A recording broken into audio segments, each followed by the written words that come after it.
राहुल को किसी काम से इलाहाबाद जाना था। तो वो जब ट्रेन से सफर कर रहा था तो रास्ते में उसे भूख लगती है। तो वो वहां देखता है कि कुछ महिलाएं और बच्चे कुछ ना कुछ प्लेटफॉर्म पे बेच रहे हैं। तभी एक महिला हाथ में टोकरी लिए उसके पास से गुजरती है। उस टोकरी में भेलपूरी और दूसरे खाने के सामान होते हैं। जैसे ही ये आवाज राहुल के कान में पड़ती है तो वो अपनी सीट से उठकर बैठ जाता है, क्योंकि वो ऊपर वाली सीट पे लेटा हुआ था। वहां से उठकर बैठ जाता है और बोलता है कि मुझे एक भेलपूरी दे दो। जब वो लड़की इसकी तरफ देखती है, भाई साहब क्या कितने की बनाऊं? जब ये लड़की के शब्द कहती है तो लड़का उसको देखकर एकदम दंग रह जाता है और लड़की भी दंग रह जाती है। इसके बाद लड़का अपनी जेब से फोन निकालता है और फोन निकलने के बाद तुरंत अपनी ससुराल में फोन लगाता है। दोस्तों, कौन थी वो लड़की और राहुल आखिर अपनी ससुराल फोन क्यों करता है? आज ये दिल छू लेने वाली कहानी आप पूरी जरूर देखें।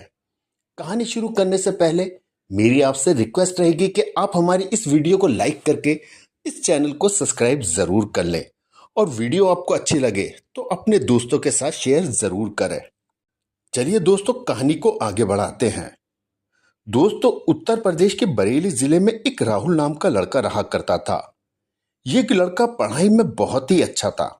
अभी ये पढ़ाई कर ही रहा था और इसकी इंटर कंप्लीट ही हुई थी। ये ठीक ठाक परिवार से ताल्लुक रखता था और परिवार भी अच्छा ही था। कह सकते हैं कि एक मिडिल क्लास फैमिली थी, ना तो ज्यादा अमीर और ना ही ज्यादा गरीब। कुल मिलाकर घर का खर्चा ठीक ठाक चल जाता था। जैसे ही इसके 12वीं की परीक्षा पूरी होती है तो गांव में जैसा अक्सर आप लोग देखते होंगे कि शादियों के प्रस्ताव आना शुरू हो जाते हैं। ये जो राहुल है, ये पढ़ाई में बहुत ही अच्छा था और ये आगे की पढ़ाई की तैयारी भी कर रहा था। तभी घर वाले कहते हैं कि बेटा शादी कर लो। ये पढ़ाई लिखाई का काम तो शादी के बाद भी तुम कर सकते हो। अब बार बार घर के लोगों की शादी के लिए कहना और टोकना, इसके बाद राहुल भी शादी के लिए फिर हाँ ही कर देता है। राहुल के भाई बहन भी होते हैं, इसलिए उसके माता पिता चाहते थे कि राहुल की शादी हो जाए और उसकी पत्नी आ जाए, ताकि घर की कुछ जिम्मेदारी कम हो जाए। जल्द ही राहुल की शादी एक बहुत ही खूबसूरत और सुंदर समझदार लड़की से कर दी जाती है। उस लड़की का नाम अंजलि होता है। अंजलि भी पढ़ने में ठीक ही थी और अंजलि ने भी अभी 12वीं की ही परीक्षाएं दी थी। इस तरह दोनों ने 12वीं पास की हुई थी। शादी के बाद अंजलि को आगे पढ़ाने के लिए मना कर देते हैं, लेकिन राहुल जो है वो अपनी पढ़ाई आगे जारी रखता है। दिन ऐसे ही बहुत अच्छी तरीके से बीत रहे थे। जो अंजलि है बहुत ही बढ़िया है। वो घर में सबका सम्मान करना, सबको बहुत अच्छे से ख्याल रखना। दूसरी तरफ जो राहुल था वो बस अपने आगे की पढ़ाई के लिए अब वो कोटा कोचिंग के लिए चला जाता है। राहुल का कहना था कि मैं कुछ महीने की कोचिंग लेने के बाद वापस आ जाऊंगा परीक्षा देने के लिए। राहुल इस बीच अंजलि से अक्सर फोन पे बात भी किया करता था जब वो कोटा में कोचिंग लेने चला जाता है। और उसके घर वाले तो वैसे ही अंजलि से बहुत ज्यादा खुश थे। इधर राहुल कोटा में अपने आगे की कोचिंग ले रहा था। उधर इस बीच अंजलि के बॉयफ्रेंड को किसी तरह अंजलि का नंबर मिल जाता है। फिर अंजलि और उसका बॉयफ्रेंड दोनों फोन पर ढेर सारी बातें करना शुरू कर देते हैं। परिवार के किसी सदस्य को भी अंजलि पर किसी तरीके का कोई शक शुबा नहीं होता, क्योंकि उन्होंने अंजलि पर न सिर्फ विश्वास था बल्कि उसके चाल ढाल से कहीं भी ऐसा नहीं लगता था कि अंजलि इस तरह की कोई हरकत करेगी। अगर कभी परिवार का कोई सदस्य अंजलि को फोन पर बात करते देख भी लेता तो अंजलि बोल देती कि राहुल से बात कर रही हो। इधर राहुल से अब अंजलि की दिन में 1 या 2 बार ही बात होती थी और वो भी मुश्किल से 10 या 15 मिनट ही बात होती थी, क्योंकि राहुल का कहना था कि अगर मैं बार बार फोन करूंगा तो मेरी पढ़ाई ना डिस्टर्ब होती है और वो ज्यादा से ज्यादा अब अपना फोकस सिर्फ पढ़ाई पे करना चाहता है और वो इसीलिए कोटा आया है, ताकि यहाँ आने का उसका जो उद्देश्य है ना वो पूरा हो सके। लेकिन अंजलि तो उधर पूरा पूरा दिन फोन से बात करती, लेकिन ससुराल वाले भी ये सोचते या तो बेटे से बात कर रही होगी हमारे, या फिर अपने मायके में बात कर रही होगी। ऐसे ही कुछ महीने बीत जाते हैं और राहुल अपनी कोटे से कोचिंग करके घर वापस आ जाता है। राहुल एक बार देखता है कि अंजलि के फोन में कुछ मिस कॉल आई हुई है और ये मिस कॉल राहुल नाम के नंबर से आई है। राहुल सोचता है कि फोन तो मेरे पास है और मैं तो इसे कोई कॉल भी नहीं की, फिर मेरे नाम से इसके पास मिस कॉल किसकी हो सकती है। फिर वो नंबर देखा तो ये कोई अनजान नंबर होता है, लेकिन ये अंजलि से कुछ नहीं कहता और सब कुछ अपने मन में ही रखता है। वो अंजलि से अनजान बनकर कहता है कि घर का अगर कोई सामान वगैरह मंगाना है तो वो बता दो, ताकि अंजलि को किसी भी तरीके का शक ना हो कि मैंने ये सब कुछ देखा है। इसके बाद राहुल चुपचाप उस नंबर को अपने फोन में सेव भी कर लेता है और बाद में उस नंबर पर डायल करके वहां पे बात करने लगता है। जैसे ही फोन करता है तो उधर से कोई लड़का फोन उठाता है और बोलता है कि हेलो, कौन है भाई। जैसे ही वो बोलता है तो राहुल को एकदम शक हो जाता है कि ये लड़का तो अंजलि के गांव के पास में जो गांव है वहां का है। और फिर राहुल उससे ये बोल देता है कि भाई वो रॉन्ग नंबर था, मैं अपने भाई को कॉल कर रहा था, गलती से तुम्हारे पास लग गया। और इसके बाद राहुल जल्दी से कॉल को काट देता है। फिर ये एक बार अंजलि से पूछता है कि अंजलि, आपके गांव के आसपास कोई राहुल नाम से लड़का रहता है क्या। तो अंजलि को ऐसा कोई शक नहीं होता और वो साफ मना कर देती है कि हमारे यहाँ कोई नहीं है। फिर राहुल धीरे से बोलता है कि हमने आपके फोन में एक राहुल नाम के लड़के की 4 मिस कॉल कल देखी थी और कुछ मैसेज भी। ये बात सुनकर अंजलि थोड़ा सा सटपटा जाती है और वो घबरा भी जाती है, पर ज्यादा नहीं घबराती। फिर वो सोचती है कि अगर मैं घबरा गई तो राहुल को मेरे ऊपर शक और पक्का हो जाएगा, इसलिए कहती है कि ऐसा कोई हो ही नहीं सकता। राहुल बोलता है कि अंजलि, अनजान बनने से अब कोई फायदा नहीं। इस बात को लेकर अब दोनों में झगड़ा भी हो जाता है और फिर राहुल के समझाने पर अंजलि कुछ दिन के लिए उस लड़के से यानी अपने बॉयफ्रेंड से बात करना बंद कर देती है। लेकिन अंजलि फिर से फोन से बातें करने लगती है, जिसके बाद राहुल अपनी ससुराल में अंजलि की शिकायत करता है। ये सुनकर अंजलि के माता पिता उल्टा राहुल को ही खरी खोटी सुनाते हैं और बोलते हैं कि मेरी सीधी सादी बेटी, उस पर तुम गलत दोष मढ़ रहे हो। वो तो एकदम सीधी सादी लड़की है, कुछ कहती भी नहीं। हमें पता है कि आपकी ना सरकारी जॉब लगने वाली है, इसलिए तुम हमारी लड़की में अब दोष निकाल रहे हो ताकि इससे रिश्ता कदम करके तुम अच्छे से घर में रिश्ता कर सको।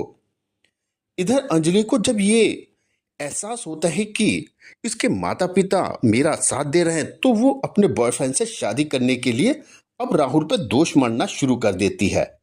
और इस तरह से वो सोचती है कि मैं राहुल से तलाक लेके अपने बॉयफ्रेंड से शादी कर लूंगी, फिर बॉयफ्रेंड के साथ आराम से अपना जीवन बिताऊंगी और सोचती है कि इसमें मेरी कोई गलती भी नहीं होगी, सब राहुल को ही जिम्मेदार मानेंगे। अब फोन को लेकर अक्सर घर में छोटी मोटी लड़ाइयां शुरू हो जाती हैं। इसके बाद अंजलि अपने मायके चली जाती है। अपने घर जाने के बाद वहां पे वो खूब रोना धोना करती है और बोलती है कि मुझे मारते हैं, पीटते हैं और मेरे फोन को लेकर अक्सर मुझसे झगड़ा करते हैं, खाने को भी नहीं देते, बात बात पे परेशान करते हैं, कई बार तो मेरे चाटा मार देते हैं। अब इन बातों से घर वाले को खूब भर देती है, मतलब जितना भड़का सकती थी उतना भड़का देती है और बोलती है कि राहुल बोलता है कि जब तू ऐसी है तो तेरे घर के लोग भी ऐसे होंगे। अंजलि के जो घर वाले होते हैं यानी माँ जो होती है लड़की की, तो लड़की को रोता हुआ देखकर वो लड़की को और ज्यादा सपोर्ट करने लगती है और बोलती है कि मेरी लड़की अब कहीं नहीं जाएगी जब तक हम एक बार पंचायत करके ना कर ले, तब उनके समझ आएगा कि हमारी लड़की ऐसी नहीं है। इधर राहुल अंजलि को फोन करता है कि मैं तुम्हें घर लेने के लिए आ रहा हूं, लेकिन अंजलि के आने से मना कर देती है कि मुझे लेने मत आना। अंजलि तो पहले से ही चाहती थी कि किसी तरह से राहुल से छुटकारा मिल जाए। उधर अंजलि अपने घर वालों को बोलती है कि राहुल फोन करके मुझे धमकी दे रहा है कि अगर तुम रेडी नहीं मिली और घर नहीं आई तो तुम्हारे साथ बहुत बुरा हाल करूंगा और तुम्हें बहुत मारूंगा, पीटूंगा।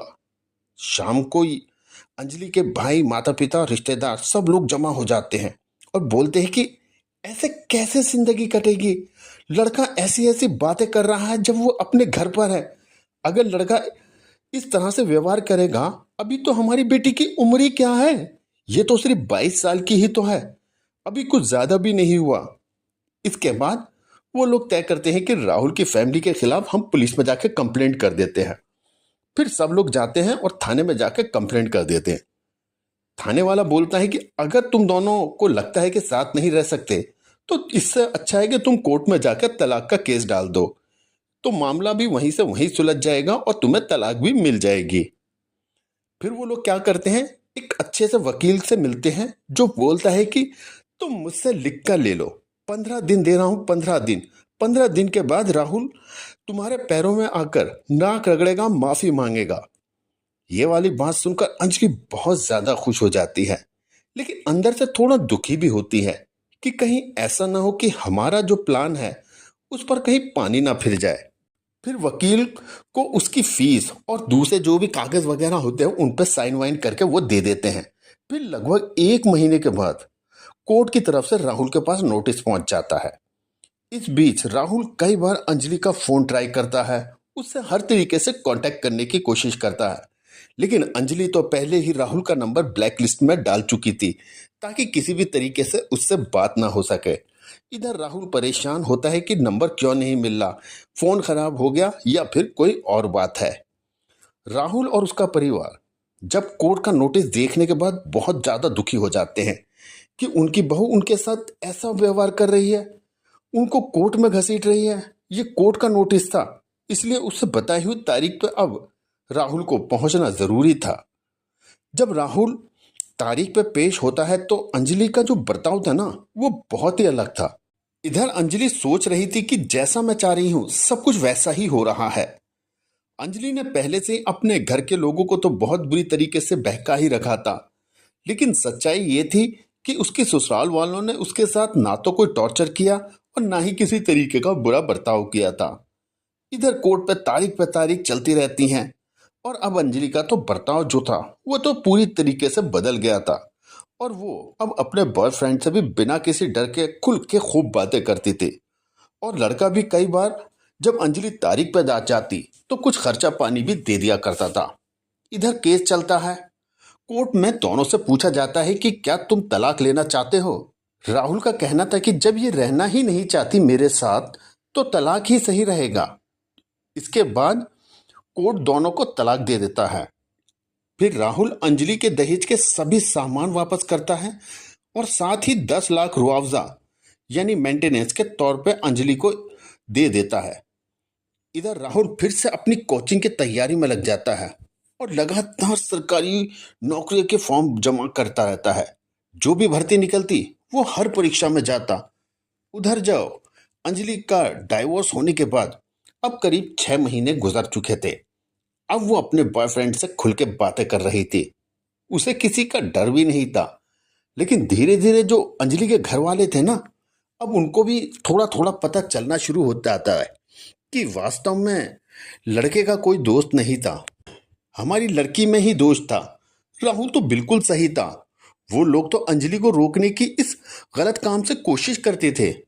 अंजलि की माँ, दूसरे घर वाले अंजलि को भला बुरा कहते हैं कि तूने राहुल जैसे अच्छे लड़के को छोड़कर सही नहीं किया, तूने तो अपना जीवन बर्बाद कर लिया।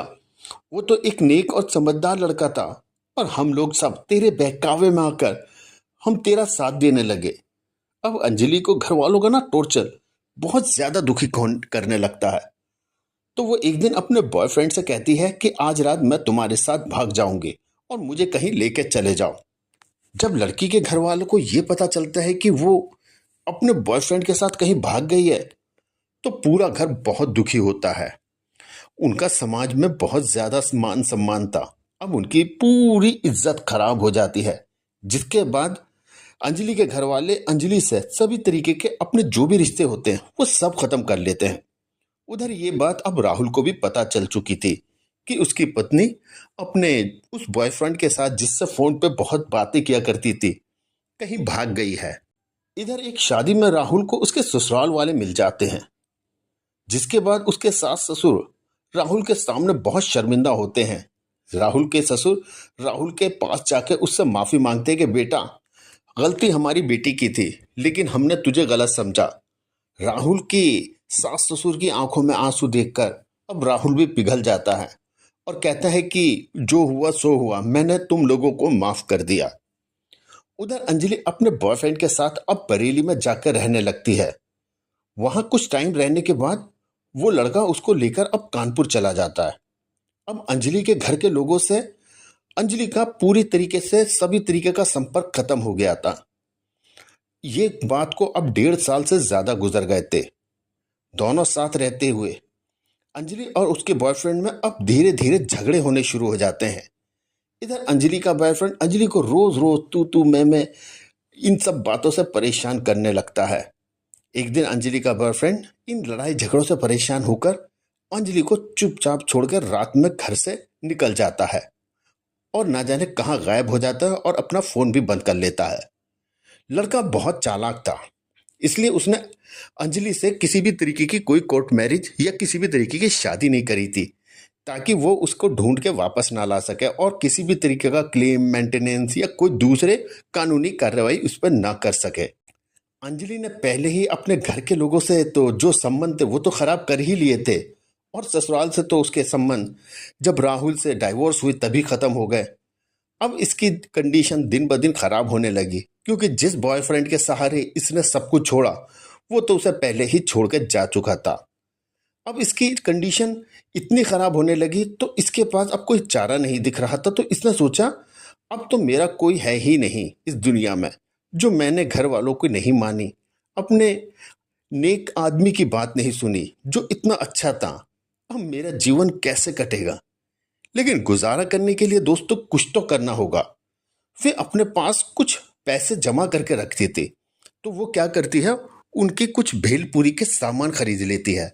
उनके पास में ही रेलवे स्टेशन होता है, तो वो क्या करती, वही रेलवे स्टेशन चली जाती और प्लेटफॉर्म पे जाकर और ट्रेन के डब्बों में जा जाकर और वो भेलपूरी बेचना शुरू कर देती है। इधर राहुल लगातार अलग अलग जगह सरकारी नौकरी की परीक्षाएं देने जाता रहता, कभी इधर कभी उधर। इसी सिलसिले में वो ट्रेन से इलाहाबाद जा रहा था परीक्षा देने के लिए। तो वो जनरल डब्बे के ऊपर वाली सीट पे लेटा हुआ था। रात के समय था और यही टाइम कुछ 10:30 बजे होंगे, और वो कानपुर सेंट्रल के पास थी ट्रेन। वहां पर कुछ खाने पीने का सामान बेचने वाले निकल पड़ते हैं। जैसे भी वो कानपुर सेंट्रल पहुंचती है, राहुल को थोड़ी भूख लगती है, तो उसके कान में कुछ आवाज आती है कि कोई भेलपूरी बेच रहा है। तो वो उठकर बैठ जाता है और सीट के ऊपर बैठकर आवाज लगाता है कि अरे वो भेलपूरी वाले, मुझे भी एक भेलपूरी दे दो। इधर वो लड़की कोई और नहीं अंजलि होती है जो भेलपूरी बेच रही थी। अंजलि डब्बे के अंदर ही थी और राहुल के पास में आती है और पूछती है कि कितने की बना दूं बाबूजी। तभी उसकी निगाह ना राहुल के चेहरे पे जाती है और राहुल अंजलि को देखकर दंग रह जाता है।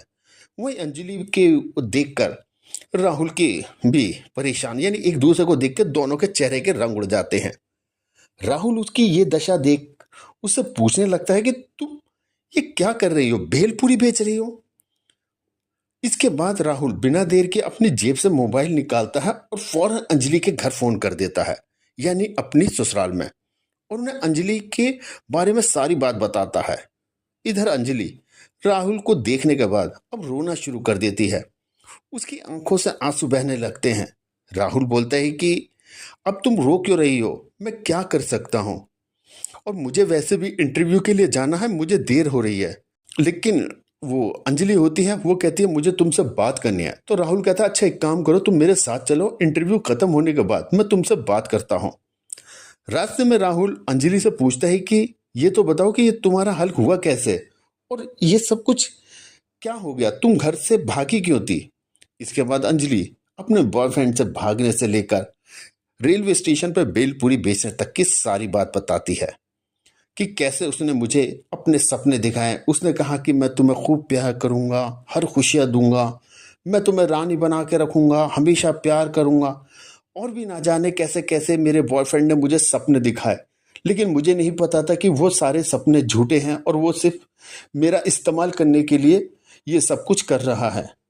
इसके बाद राहुल पूछता है कि अगर तुम्हें बॉयफ्रेंड से शादी ही करनी थी तो मेरे ऊपर कोर्ट केस क्यों किया? मुझसे तुम ये सीधा बोल देती कि तुम्हें तुम्हारा बॉयफ्रेंड पसंद है और मैं तुम्हें आजाद कर देता।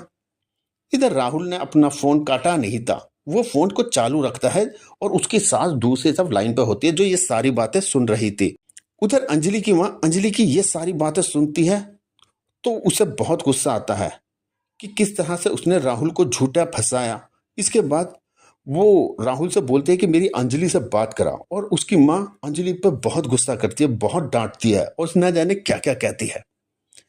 इधर अंजलि राहुल के पैर पकड़ के अब उससे माफी मांगने लगती है। बोलती है, राहुल मुझे माफ कर दो, मैंने तुमसे दूर जाके बहुत बड़ी गलती कर दी, और भी ना जाने क्या क्या कह दिया। लेकिन अंजलि उसके पैर पकड़कर लगातार रोती रहती है कि मुझे माफ कर दो और मुझे एक मौका दे दो, भविष्य में मैं किसी भी तरीके का तुम्हें मतलब परेशानी नहीं करूंगी। फिर राहुल परेशान होकर अपने घर पर फोन मिलाता है और बताता है कि उन्हें अंजलि मिल गई, और अंजलि के साथ हुई हुई जो भी सारी बातें अंजलि ने बताई थी वो भी अपने घर पे बता देता है। इधर राहुल का इंटरव्यू का अब टाइम हो चुका था, और वो अंजलि को कहता है कि तुम यही मेरा वेट करो, मैं इंटरव्यू दे के वापस आता हूँ। और अंजलि को अपना नंबर दे देता है, और अंजलि का नंबर भी फोन में अपने सेव कर लेता है। इंटरव्यू देने के बाद दोनों वापस आते हैं। फिर शाम को अंजलि की बात अपने घर के लोगों से करवाता है। अंजलि के घर के लोगों से माफी मांगती है, लेकिन वो लोग उससे बात करने से मना कर देते हैं कि जो लड़की ना सिर्फ हमारे बेटे को छोड़कर चली गई, बल्कि हमें कोर्ट में घसीटा भी, ऐसी लड़की की हमें जरूरत नहीं है। उधर अंजलि के घर वाले भी अंजलि को वापस लेने से अब साफ मना कर देते हैं और बोल देते हैं कि इसे लाने की बिल्कुल भी जरूरत नहीं है राहुल बेटा। अंजलि इधर बैठकर फूट फूट कर रोने लगती है, क्योंकि ना तो ससुराल वाले अपनाने को तैयार और ना ही घर के लोगों के अपनाने को तैयार। वे राहुल से सिर्फ इतना कहती है कि मुझसे गलती हो गई, मुझे माफ कर दो, मैं तुम्हारा जिंदगी भर दासी बन के रहूंगी। आखिर में राहुल थोड़ा सा टूट जाता है और वो अंजलि को अपनाने के लिए तैयार हो जाता है। और फिर वो क्या करता है, अंजलि को अपने घर लेकर चला जाता है। शुरू में तो राहुल के परिवार वाले उसे बिल्कुल पसंद नहीं करते, अंजलि उससे बिल्कुल दूर दूर रहते हैं, यहाँ तक कि राहुल से भी बात नहीं करते। लेकिन धीरे धीरे अंजलि का जो बर्ताव था अब वो पूरी तरीके से बदल चुका था। अब वो सबकी सेवा करती और जो भी अच्छे काम होते थे वो लगातार करती रहती। अब ये सारे बदलाव देखने के बाद अंजलि के अंदर राहुल के परिवार भी अब थोड़े थोड़े नरम पड़ने लगते हैं। इधर अंजलि भी अब सारी जिम्मेदारियां बहुत अच्छे से निभा रही थी, किसी भी तरीके का कोई शिकायत का मौका नहीं दे रही थी। उधर राहुल की भी अब सरकारी जॉब लग जाती है, तो सब लोग बहुत खुश होते हैं और कहते हैं कि शायद ये अंजलि के शुभ कदम ही थे जिसके आने के बाद इसकी जॉब लग गई। इसके बाद पूरा परिवार अंजलि को अपना लेता है। दोस्तों, आपको ये कहानी कैसी लगी हमें कमेंट्स बॉक्स में जरूर बताएं, और साथ ही बताएं क्या राहुल ने अंजलि को लाकर सही किया या नहीं।